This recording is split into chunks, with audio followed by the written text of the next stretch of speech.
Você tem medo de quê? Se em séculos passados a fobia, enquanto sintoma, era pontual e participava de todas as estruturas, hoje o funcionamento da sociedade tem cada vez mais estimulado o medo que gera ansiedade e pânico. Esse vídeo é sobre isso. Eu sou Eliana Olímpio, psicóloga e psicanalista, e convido você a entender um pouco mais sobre o psiquismo humano. Se você se interessa por assuntos da área psi, me siga.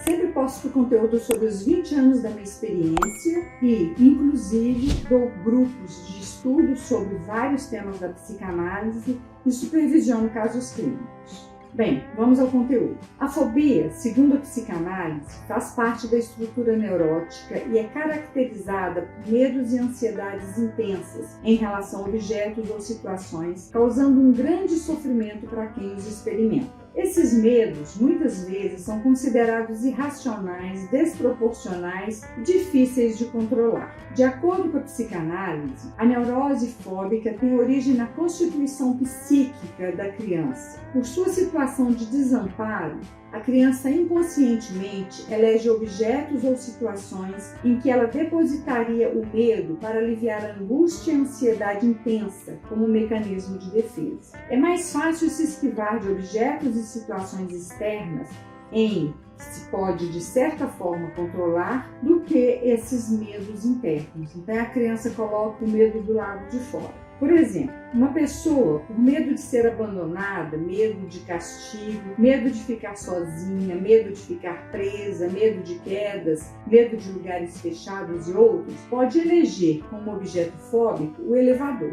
Então, todas as vezes que tiver de subir ou descer de elevador, ela vai escolher as escadas, mesmo que tenha um grande desgaste físico. E ela terá inúmeras justificativas infundadas para isso. Que o elevador pode cair, que já ouviu notícias de elevadores que caíram, que ela tem medo de que ele pare e ela fique presa. Ainda que você mostre estatisticamente de que isso é irracional, ela terá dificuldades para encarar esse medo. Outro exemplo é a fobia de aranhas. Ok, tem medo de um bicho peludo, de pernas longas e movimentos sinistros, e que fica a maior parte do tempo escondido, tudo bem. Mas entrar em pânico quando se vê uma aranha pequenininha, inofensiva e sem veneno, chega a ser cômico. Desse exemplo poderia servir para a fobia de cobras, minhocas, sassuranas e outros animais desse tipo. Mas para a pessoa é um sofrimento insuportável, ainda que seja um medo desproporcional em relação ao perigo real que aquele objeto fóbico representa. O medo interfere significativamente na qualidade de vida da pessoa. Há também a fobia ligada à ansiedade e à angústia que se relaciona ao medo de adoecer, medo de ser assaltado, medo do fracasso, medo de mudanças, medo do futuro. São tantos medos, é que na sociedade atual o medo é estimulado como fator para gerar vendas. Se nas décadas anteriores o que se vendia era o sonho de liberdade, prosperidade e segurança, mesmo que para isso você precisasse trabalhar duro, o que se vende hoje é o medo. Medo de que você perca a sua liberdade, não alcance a prosperidade e seja ameaçado por um mundo de inseguranças e incertezas quanto ao seu futuro. E acrescente-se a isso, no Brasil, o medo de ser destruída a sua integridade física e material através da violência. São medos que vendem armas, instrumentos de segurança e vigilância, são medos que vendem previdência privada, planos de saúde, seguros de vida, cursos de investimentos financeiros.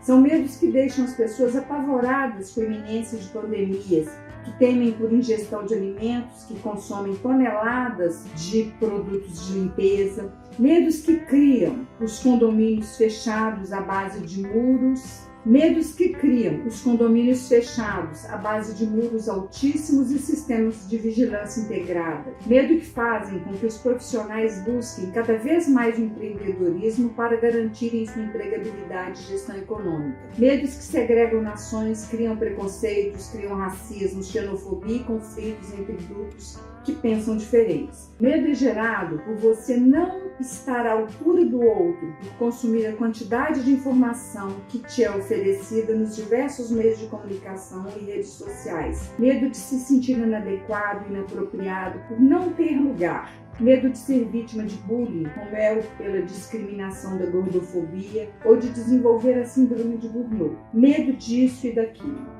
Esses medos não são constitutivos, não são medos que se iniciaram no processo de adaptação da criança ao mundo, mas que foram exacerbados ao longo da vida da pessoa pelo excesso de proteção, pelo sistema de padronização, como bancos de avião, que são feitos para a maioria de pessoas magras, pelos estímulos de você pertencer a padrões estéticos ou não, medos criados pela mídia e outros sistemas que gerariam esse medo. O problema é que esses medos podem evoluir para aversão e trauma, permanecendo ativos no inconsciente e gerando inibições e prejudicando os relacionamentos sociais e atividades cotidianas da pessoa. O tratamento psicanalítico para esses medos envolve a exploração dos conflitos e traumas inconscientes subjacentes à fobia, permitindo que o sujeito tome consciência da sua origem e possa reduzir sua ansiedade e angústia, melhorando consequentemente a sua vida,